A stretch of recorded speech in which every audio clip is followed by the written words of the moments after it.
So there is this relationship that's between the pastor and the parishioners and God.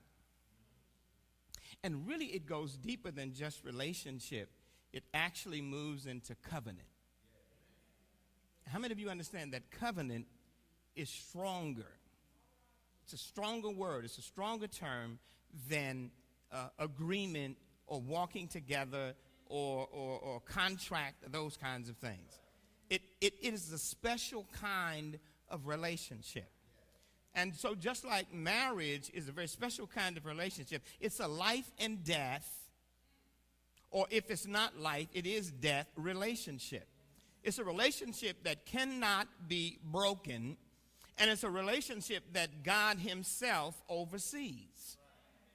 And so the reality is that when covenant is made, it is God who sets the criteria for the relationship. It is not us that decides how we're going to work this thing, but it is the one that has established the covenant that gives the orders. And that relationship is always successful if we follow. If we follow the things that God has said, if you do this, your relationship will be successful. I have a relationship with Pastor Barbara, and it's a marriage relationship. It's a covenant. And God established it, and God put it together. And so we have been walking together in covenant with one another, but especially with God. And because of that, and because we walk in that covenant, there has never been a breach in the relationship.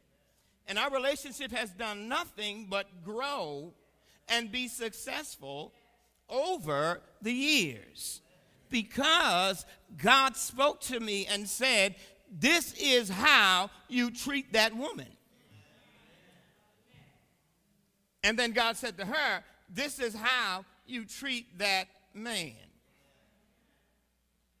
And so she didn't say to him, well, what about him? How he's supposed to treat me? Did you talk to him? But it is that kind of relationship. And so he said, well, that's marriage. Well, the relationship between pastors and parishioners and God, this covenant is just like a marriage. That's why you need to be very, very careful about joining a church and coming under the leadership or the authority of a man or of a woman. Because once you do that, you have not just joined up with a church, but you have entered into a covenant with someone who has been given covenant responsibility for you. And it's just like a marriage. When you walk up and you give your hand to this preacher and you say to him that I want to be a part of this church, you're really not saying I want to be a part of this organization, but you're saying I want to be a part of a covenant that involves you and God and me. And it's a covenant that lasts. And so when that kind of covenant is made, it doesn't matter what happens with the organization, because that's not what you're covenanted with. But you're covenanted with this man or this woman or this one that has become your leader. So if this building burns down, if this organization becomes defunct, that doesn't affect you guys, because your covenant is not with the organization, but it's with your leaders, your spiritual parents. And it has to be seen just like that. If it's seen like that, there is no way that you can become and you can walk into that kind of covenant, and then when something is said that you don't like, or something is done that you don't care for, then you hit the door and say, I don't have to take that. I'll go down the street and find another church. But the relationship is not with the building, the organization, the church is with the leader that you have entered into a covenant with. And so if you do it anyway, you're not leaving the church, but you're breaking covenant.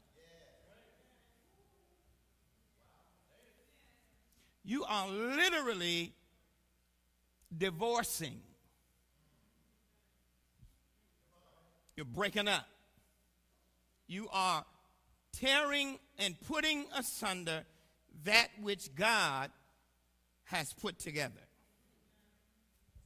So tonight, what we want to talk about, and our time is almost up, but what we want to talk about is a proper response to leadership in this relationship, in this covenant. You know what?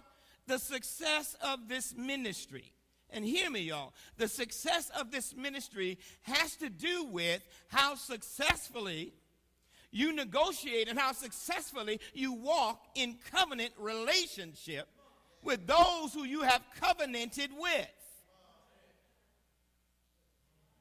And so if there's an improper response in this relationship, then what happens is it blocks the blessing that God wants to give to the church. It's about relationship. Just kind of shake somebody and say it's about relationship. And it's about how we handle that relationship. Success of faith ministries has to do with how you guys relate to one another and how you treat one another and whether you live up to what God has said. If you do this, then I'll do this. How many want this ministry to be blessed beyond measure? How many of you know that it will not necessarily come through prayer?